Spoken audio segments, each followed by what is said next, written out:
Welcome back, Raider Nation. You're tapped in with Raider Dave on a Monday here at GrimeCast Media. Today, we're going to recap and review the Las Vegas Raiders 2021 draft class in today's show. If you need this in podcast format, do check the links in the description.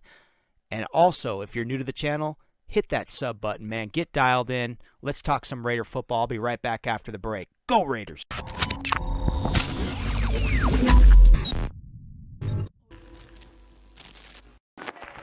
All right, so here it is, pick 17. The pick is in, and you guys know, man, this got every analyst talking. This had everybody talking, fans, analysts, you name it, scratching their heads. Why did the Raiders take Alex Leatherwood here at pick number 17? I clearly do not have an answer why, other than I did find that maybe he gets drafted in the top 40, so maybe the Raiders felt like they couldn't trade up in the second round if that's when they wanted to draft him, so therefore they take him at pick 17.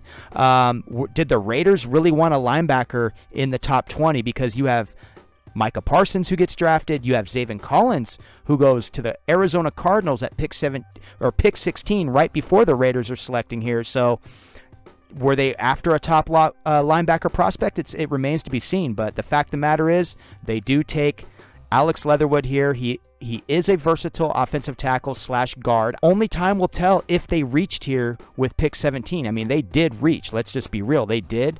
But, I mean, you want to see this guy turn into a perennial Pro Bowl player. I'm talking Pro Bowl player. I mean, I know a lot of people are bringing up Colton Miller. Like, well, Colton Miller worked out. Well, Colton Miller did have a rough first year. Derek Carr was sacked, like hit the most he'd ever been hit in his career. And he's still not a Pro Bowler, so to say. So, I mean, we need that all-pro style right tackle. You got to land one here in the top 20. I mean, this is when your blue chip players are on the board, and you want to show the NFL that you're the real deal when it comes to selecting draft picks in the first round. And I'm not too optimistic on Damon Arnett last year in the top 20 as well at pick 19. So a lot remains to be seen, but I'm going to be fair in my assessment, and the Raiders, they really want to establish a strong power run game on the right side, and this is why they signed Kenyon Drake. He signed $8.5 million guaranteed at the signing, so this is what John Gruden really wants to do. He really wants to get that power run game established on the right side, and they want to run the football at will. So this is a vested commitment, and using the number 17 overall pick just might be the right ingredient, as most analysts would agree that Leatherwood is athletic for the zone scheme. He will be an effective run blocker. He can play any position. At his pro day, he tested in the 90th percentile in explosion, speed, and flexibility. So let's just get to the conclusion here. And is this a great selection in the top 20? I'm going to say no, because Leatherwood needs to make an adjustment in the pros. He needs to improve his pass blocking. I mean, it's been noted by many scouts. And here's the big question. Is he a right tackle? Is he a guard? So with this early grade on this draft pick, I'm giving it a C. They did fill a need. Only time will tell how this pick pans out. So that's his early grade. We're moving on to the second round here. The Raiders, they trade up 5 spots in the second round with the San Francisco 49ers, swapping picks 43 and 48. And the Raiders give up pick 21 in the 4th round. They also get back pick 230 in the 7th round. And they select Trayvon Merrick, safety out of Texas Christian University. He is a perfect fit for Gus Bradley's defense. He's got that free safety range. He also has a lot of bright spots when you really look at his film, when you really look at his evaluation. And once again, this is a player, man, I pretty much had him ranked as a top safety. I didn't have us going safety in the 1st round, but this is a steal right here in the 2nd round for the Las Vegas Raiders, who get a free safety prospect essential in building a Gus Bradley cover 3 defense. He is a near perfect fit in adding good range and awareness in the deep middle. Now mix in his size, speed, and instincts, and you get a center fielder with ball hawking ability. In 34 career games, he had 28 pass breakups and 7 interceptions, and is a great defender in the red zone. His playing style is physical, where he can step up in run support and will arrive anywhere the ball is in play in the short game. Factor in that he is an aggressive hitter at the point of attack with 2 forced fumbles and only flagged 4 times in 3 years. And as we discussed earlier, most draft analysts graded him as a round 1 talent, including Daniel Jeremiah, who ranked him 16th overall in this year's draft class. So the conclusion here is the Raiders get a blue chip talent in Trayvon Merrick, who has all the traits at 6'2", 200 pounds to be an immediate impact player. He has played a variety of snaps at the free safety position, 429, and plenty of snaps in the box at 479. And as a nickel corner, He's played almost 800 snaps and was rated by many who would argue as the best defensive back in the entire draft. So he can play nickel corner, free safety in the box, but he will most likely be a free safety in Gus Bradley's defense. He was also the nation's best defensive back in 2020 and earning the Jim Thorpe Award. Pro Football Focus had him as the top safety in the draft ahead of Richie Grant. So exactly why did he drop into the second round is the big question mark. The short answer, he tested with a bad back and he still tested with some solid numbers, and that's the only question that really I could find. So the Raiders, they get their great prospect here that checks all the boxes. This adds hope and promise to the middle of the field where the Raiders have been exposed in big games. It's a huge relief on the defensive side of the football, and I'm excited moving forward with this guy playing free safety for the Las Vegas Raiders. All right, we're getting into the third round here. And with pick number 79 here in the third round, the Las Vegas Raiders select Malcolm Koonce, defensive end from the University of Buffalo. He is the most explosive player out of this school since Khalil Mack. Koonce is the third player drafted out of Buffalo to the Raiders. Keep in mind, Trevor Scott in 2008, Khalil Mack in 2014, Malcolm Koonce now in 2021. He was rising up draft boards. Now, see, here's where a lot of people missed with Koonce. Now, Mel Kiper, and I'm not sitting here saying I listen to Mel Kiper, but I did listen to a podcast, and Mel Kiper was talking this guy up in the second round. He did have him slotted as pick number 41 to the Lions. He did mock him into the Lions about a week ago or so, a week before the draft. And here's what Mel Kiper had to say, is that Koonce is a natural pass rusher who had 14 sacks over the last 2 seasons. He has great length and can be disruptive as a situational edge defender. He's being underrated in the lead up to this draft, but I love his tape. Kiper also said in a conference call earlier this month, the more you look at Malcolm Koonce, the more you like him. He's got sacks, he finishes, he tested well, he can play in reverse, he can get after the quarterback. I like the way he got through traffic and made tackles in the open field, and he got after the quarterback. He was disruptive getting after the quarterback. When he has to go sideline to sideline, he can. He is a much underrated player. I put him in every second round of my mocks. It wasn't to wake people up to him because the NFL is aware of how good he is. Once again, I know that was kind of some rambling in there because Mel Kiper's probably talking fast and they're probably jotting it down. But, you know, there's his take on Malcolm Koonce, and here's the conclusion, man. He grades out as a rotational pass rusher with an unknown ceiling. I'm going to leave it at unknown. You know, these are opinions, these are evaluations, and once again, you just never know in the third round, and you never know with a guy with an unknown ceiling. The hope is that the Raiders get a Mac Attack type player who eats until there is no food left. Oh, Raider Dave wrote that. All right, early grade, we're giving him a C here in the third round. Raw potential, high ceiling. We shall see how this translates into the NFL. So let's get into the second pick of the third round here for the Raiders. And with their next pick in the third round, with pick number 80, the Raiders, they get Divine Diablo, the safety from Virginia Tech. He's 6'3", 226 pounds. He's a strong, big-bodied safety. Basically looks like a linebacker, hits like a mule. He's also a team captain. Now, keep in mind, a lot of these players drafted by the Raiders this year, a lot of them are team captains. Described as a vocal leader who will light up a locker room on game day and get this defense lit. Divine Diablo projects as a hybrid safety linebacker. He was recruited as a wide receiver in 2017, but was switched to safety. When he switched to safety, he wore Cam Chancellor's number 17, and plays at the same school as Cam Chancellor as well, Virginia Tech, which gets him the obvious player comparison, so a lot compare him to Cam Chancellor and whatnot with his size, speed, and toughness. So in the end, with this player, he's a huge safety who most definitely will play his role at linebacker and on special teams, which would translate him in getting more reps on the field as a rookie. We want to see that. You want to see these rookies take the field, get their experience in as early as possible. His size for his speed raises his ceiling as a linebacker in the NFL.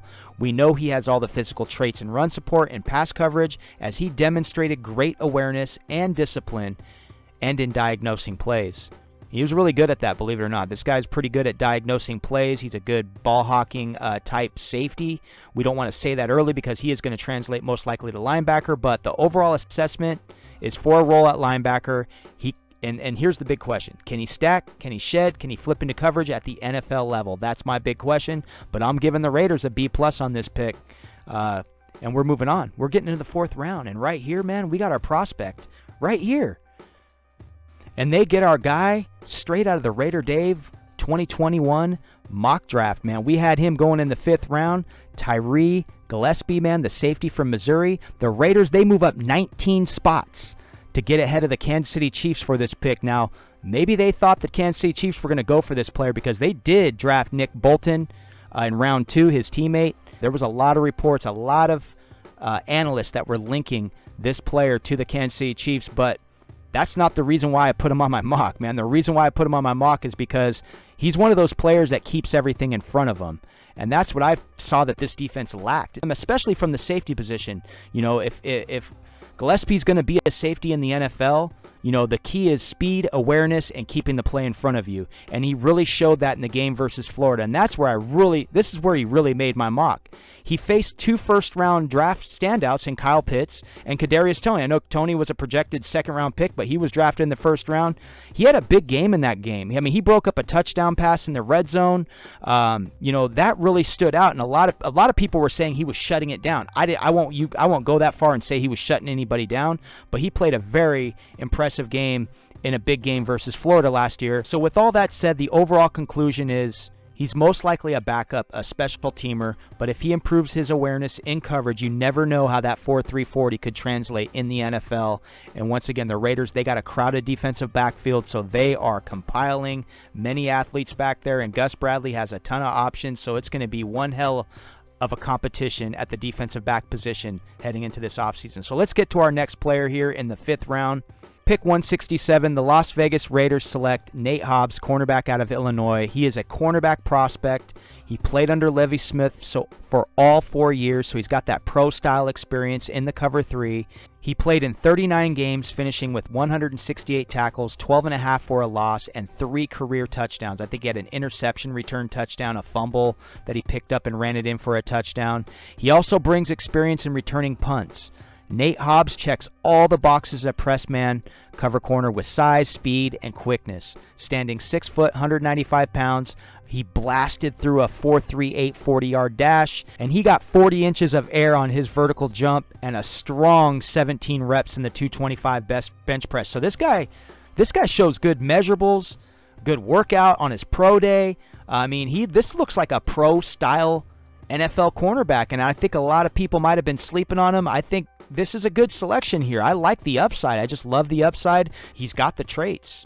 He's got the teachings. You know, he comes from a Lovie Smith defense, pro-style defense at the college level. So what we're looking for here is continued development at the next level, and it's going to be interesting if he pushes Damon Arnett for playing time. So stay tuned. I'm going to be serious, straight up. This is going to be one heck of an interesting offseason because you got the new defensive coordinator with Gus Bradley, so a lot remains to be seen here. So let's get into the 7th round, the Raiders' last pick of the draft. And with pick number 230, they go offensive line. But this pick does make sense. I mean, they're adding depth to their offensive line.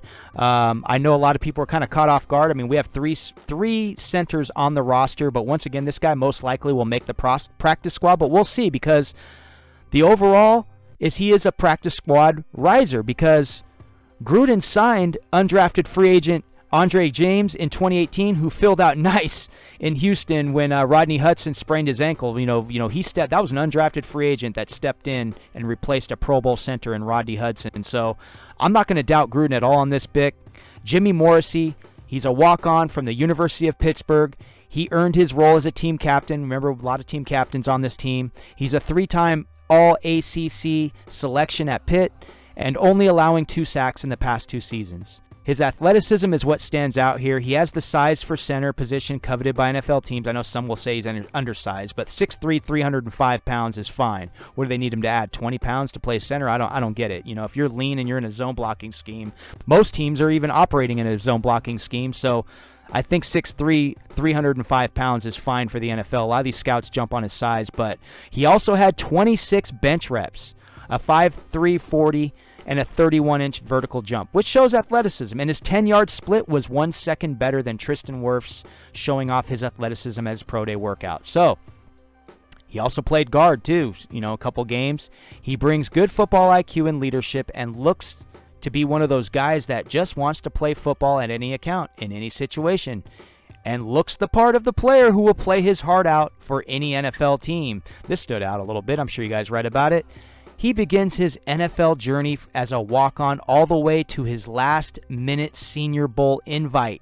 He got called up 24 hours before the game. He crammed everything in a 24-hour period, you know, the playbook, the game plan, and he effectively played at center and left guard during the game. So that's something that stood out to me. And at the end of the day, Gruden found himself what I view as Gruden grinders. That's what these guys are. They're good athletes.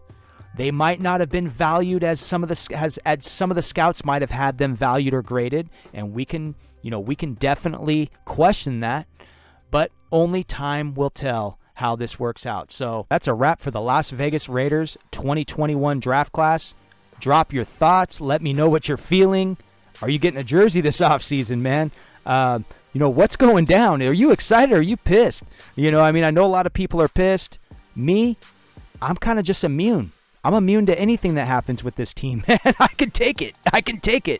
But then again, I'm always optimistic, so I don't want to give myself any more gray hairs, man. I don't want to be drinking more beers than I have to. But anyway, give me your thoughts. Let's get into it, and hope you're having a great day. Also, I'm going to post at the end of this video. I'm just going to let it run for about a couple minutes, but I'm going to post my mock draft for the Indianapolis Colts. Man, I'm in a draft league. I didn't want to explain it at the beginning of the video because I don't want to be giving you guys too much content that is too much to take in at once. I can talk fast. I have a lot of information over here. But I draft for the Indianapolis Colts as Raider Dave in an OM mock draft league. And basically it's 31 general managers. I'm one of 32. But we're all general managers responsible for drafting for a team. Of course, I cannot get the Raiders. My buddy has that team. But I had a really good draft. I feel really good about that draft. Last year in that league, I took 7th place. This year, I think I'm going to go top 5, man. And I'll post that up so you can check it out. I'm just going to put some music in the background, but let me know what you think, man, of those draft picks and how I drafted for the Colts. I wish I would have got Zaven Collins at 21 for the Colts. Instead, I took Christian Barmore. I did not like. He slipped into the 2nd round, so I was a little mad at myself. When I wasn't really the biggest Christian Barmore fan, I got kind of caught up in hype. But Zaven Collins was my lockdown linebacker throughout the entire draft. I enjoyed watching every bit of his highlight films. He's an electric player. I actually look forward to seeing how he plays in the NFL. So anyway, I'll stop talking. That's a wrap. You guys have a great day, or great evening, I should say, because we're in the nighttime already over here. I'm in Southern California. I'll catch you guys on the next time. Peace.